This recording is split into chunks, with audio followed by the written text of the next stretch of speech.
मेरी मांगे अगर नहीं मांगनी जाएंगी, ये संवैधानिक मांग है, उसको मानना ही होगा। अगर सीधे से नहीं मानेगा तो टेढ़े से मानेगा। ठीक है, कोई सुनते ही नहीं छोटे लोगों का, सब बड़े लोग उद्योगपतियों का सुनते हैं। कि मनुवादी योगी मोदी की सरकार है वो नहीं करा रही है। हम लोग बरसों से ओबीसी की जात आधारित जनगणना का मांग कर रहे हैं। नमस्कार, मैं हूं शिवम मिश्रा और आप देख रहे हैं खबर ज्ञान तक, हर खबरों पर नजर। तो आइए नजर डालते हैं खास खबर पर। बस्ती उत्तर प्रदेश। आज राष्ट्रीय पिछड़ा वर्ग मोर्चा द्वारा चरणबद्ध आंदोलन बस्ती जिला मुख्यालयों पर 22 मार्च 2022 को धरना प्रदर्शन किया जा रहा है। एक, केंद्र सरकार द्वारा ओबीसी की जाति आधारित जनगणना न करने के विरोध में। 2, ईवीएम घोटाले के विरोध में। 3, निजी क्षेत्रों में SC ST OBC को आरक्षण लागू किया जाए। 4, MSP की गारंटी कानून बनाकर किसानों के दिया जाए। 5, NRC NPR CAA के विरोध में।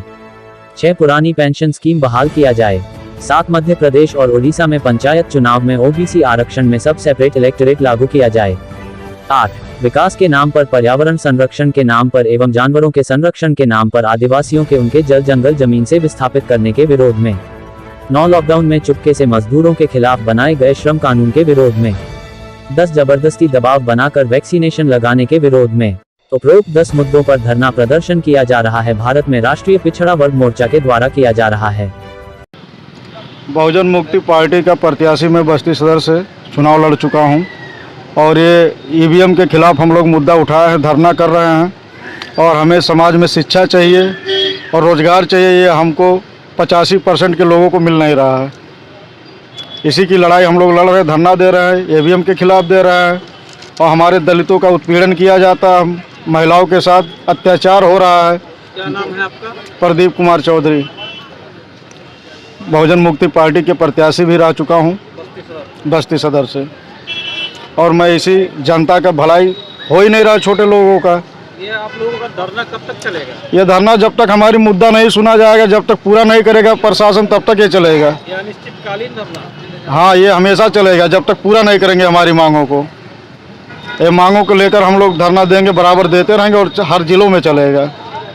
क्या क्या प्रमुख मांगे हैं आपकी? प्रमुख मांगे यही है कि समाज में अच्छी शिक्षा होना चाहिए, रोजगार होना चाहिए, लोगों को सबकी सुनना चाहिए, सबका काम होना चाहिए, सबका भला होना चाहिए। अब मोदी जी ने क्या कर रहे हैं, किसी का कोई सुनते ही नहीं छोटे लोगों का, सब बड़े लोग उद्योगपतियों का सुनते हैं। यही हम लोग गरीब लोग कहीं भी मार जाएं, हो जाए, कहीं FIR नहीं लिख रहा है, ना कहीं मुकदमा पंजीकृत हो रहा है। यही सब हम लोगों के साथ हो रहा है। हम छोटे वर्ग के लोग का कहीं सुनवाई नहीं हो रहा है। यही सब उत्पीड़न है। हमारे समाज के औरतों का छेड़खानी हो रहा है, बलात्कार हो रहा है, और जगह हो रहा है, कहीं सुनवाई नहीं हो रहा है। हमारे समाज के लोगों को मूर्ख बनाया जा रहा है, इसीलिए हम लोग धरना दे रहे हैं। हमारे प्रत्याशी जो खड़े होते हैं उनको मनोबल इतना ज़्यादा वोट गिरा दिया जाता है बेईमानी कराकर कि वो दोबारा चुनाव लड़ने की हिम्मत नहीं बनाएंगे, इसलिए इनका मनोबल छोटा किया जा रहा है। निधि आनंद, जिला अध्यक्ष बहुजन मुक्ति पार्टी बस्ती। ये राष्ट्रीय पिछड़ा वर्ग मोर्चा के समर्थन में प्रथम चरण में ये 22 मार्च को धरना प्रदर्शन राष्ट्रव्यापी सभी जिला मुख्यालयों पे 563 जिले में चल रहा पूरे भारत में। और दूसरा चरण 18 अप्रैल को रैली प्रदर्शन का कार्य जो है पूरे देश में सभी जिला मुख्यालय पर रैली प्रदर्शन निकाल कर ज्ञापन दिया जाएगा। तीसरे चरण में 25 मई को राष्ट्रीय पिछड़ा वर्ग मोर्चा द्वारा भारत बंद किया जाएगा।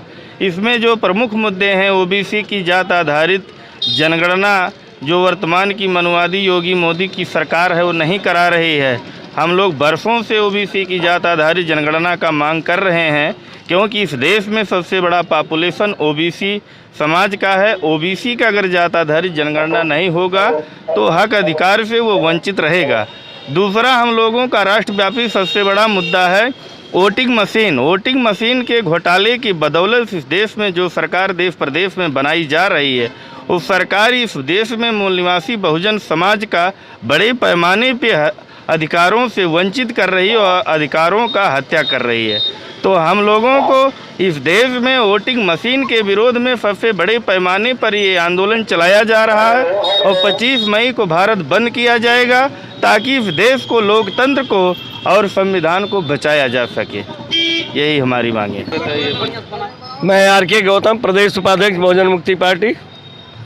किस मुद्दों को लेकर के आप लोग धरना प्रदर्शन कर रहे हैं? ये राष्ट्रीय पिछड़ा वर्ग मोर्चा जो है पूरे भारत में 10 मांगों को लेकर के जो धरना प्रदर्शन 4 चरणों में कर रहा है, उसका बहुजन मुक्ति पार्टी पूरे भारत में पूरी तन मन धन के साथ समर्थन करती है।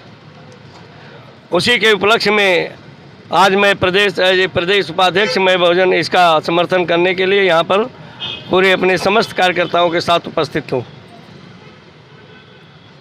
आपकी प्रमुख मांगे क्या है?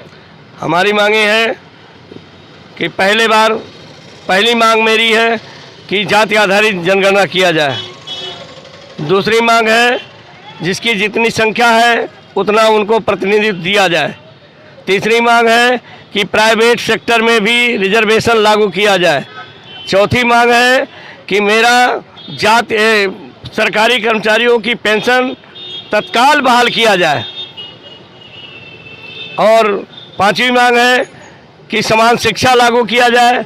छठवीं मांग है कि जो भी देश में अन्याय अत्याचार महिलाओं के साथ और गरीबों के साथ हो रहा है उस पर तत्काल सख्त कानून बना करके प्रतिबंध लगाया जाए। अगर आपकी मांगे नहीं मानी जाती है तो आगे आप क्या करेंगे? मेरी मांगे अगर नहीं मांगनी जाएंगी, ये संवैधानिक मांग है, उसको मानना ही होगा। अगर सीधे से नहीं मानेगा तो टेढ़े से मानेगा। हमारे पूरे भारत की 80 करोड़ जनता इनके साथ जन आंदोलन करेगी। दुनिया में जन आंदोलन से क्रांति आई है।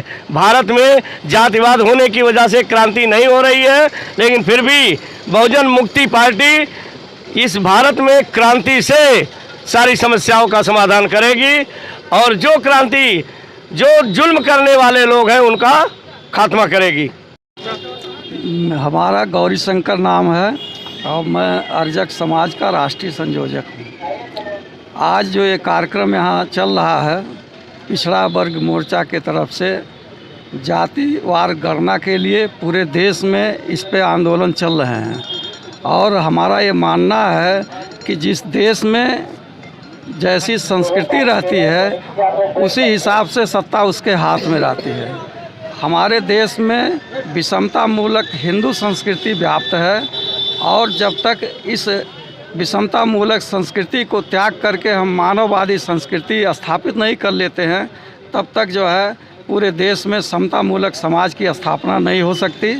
और जब समता मूलक समाज की स्थापना होगी तभी जो है ऐसे विचारधारा के जो बुद्ध के विचारधारा के लोग हैं, भारत के संविधान के मानने वाले लोग हैं, उनका शासन उनके हाथ में होगा तो भारतीय संविधान के हिसाब से जो नागरिकों के मूल अधिकार दिए गए हैं उनका जो है रक्षा किया जाएगा और देश बहबूदी के रास्ते पर जाएगा।